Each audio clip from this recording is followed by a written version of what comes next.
Assalamualaikum warahmatullahi wabarakatuh.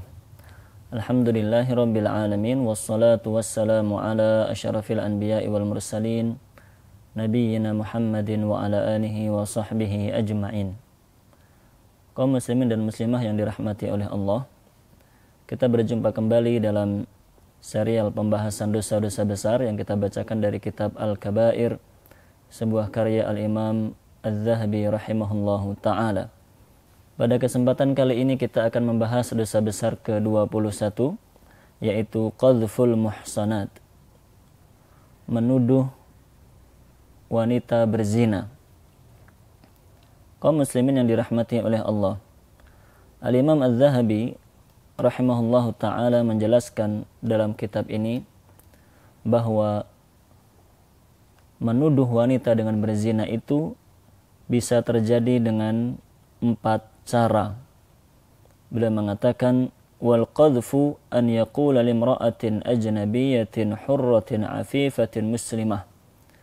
Menuduh berzina itu yang pertama bisa terjadi dengan menuduh seorang wanita mulia, seorang muslimah yang menjaga dirinya, dituduh dengan dipanggil ya zaniyah, wahai pezina, atau bahasa kitanya wahai pelacur, au ya baghiyah, wahai pelacur, au ya qahbah, wahai wanita yang berzina. Itulah cara pertama, yaitu dengan langsung menuduh wanita tersebut telah melakukan perbuatan zina. Au yaqul li zawjiha. Sedangkan cara yang kedua, yaitu ketika seseorang mengatakan kepada suami wanita tersebut, ya zaujal qahbah, wahai suaminya wanita pezina. Ucapan itu juga termasuk menuduh seorang muslimah telah melakukan perbuatan zina. Aw yaqula liwaladiha. Cara ketiga, dengan mengatakan kepada anak-anaknya, ya waladaz zaniyah, wahai anak-anak zina. Aw ya ibnal qahbah, wahai anaknya pelacur. Aw yaqula li bintiha, begitu pula mengatakan kepada anak wanita, ya bintaz zaniyah, wahai anak wanitanya pezina, dan kata-kata yang senada dengan itu semua. Dalam penjelasan tersebut, Al-Imam Az-Zahabi rahimahullah ta'ala mengajarkan kepada kita bahwa menuduh seorang wanita berzina itu bisa terjadi walaupun tidak secara langsung tuduhan itu kita sampaikan kepada yang bersangkutan. Sekalipun tuduhan itu kita sampaikan kepada orang-orang terdekatnya, maka itu sudah termasuk menuduh seorang muslimah melakukan perbuatan zina.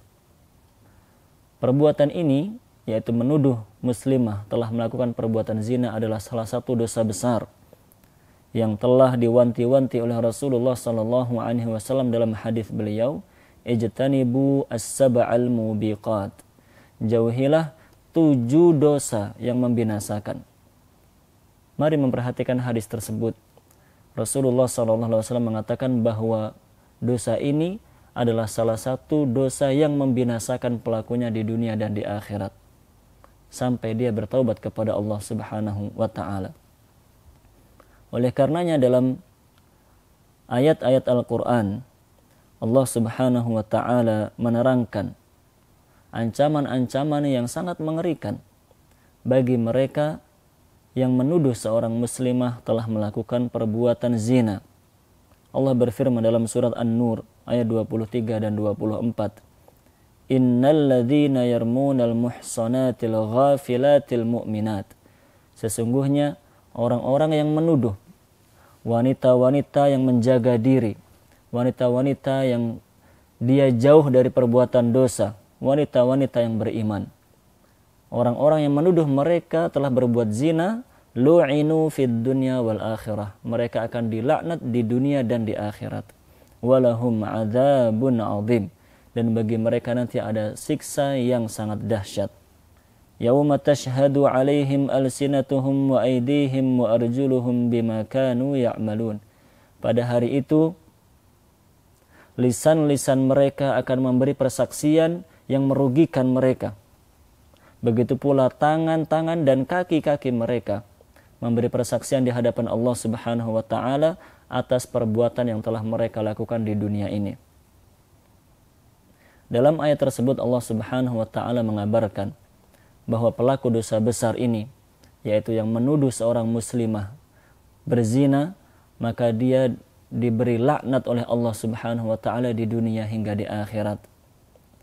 Tidak cukup sampai di situ, bahwa nanti pada hari akhirat seluruh anggota tubuhnya akan bersaksi di hadapan Allah, sehingga dia tidak bisa lagi membela dirinya di hadapan Allah Subhanahu wa taala.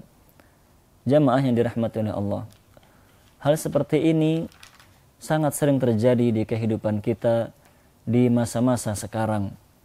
Sering kita mendengar ketika ada seorang laki-laki memiliki masalah dengan wanita, baik itu istrinya, baik itu tetangganya, baik itu kerabatnya, atau hanya sekedar temannya. Kemudian ketika dia dalam keadaan marah, wanita itu tidak jarang mencela, atau laki-laki itu tidak jarang mencela sang wanita dengan celaan menuduh dia berzina. Dasar tukang zina.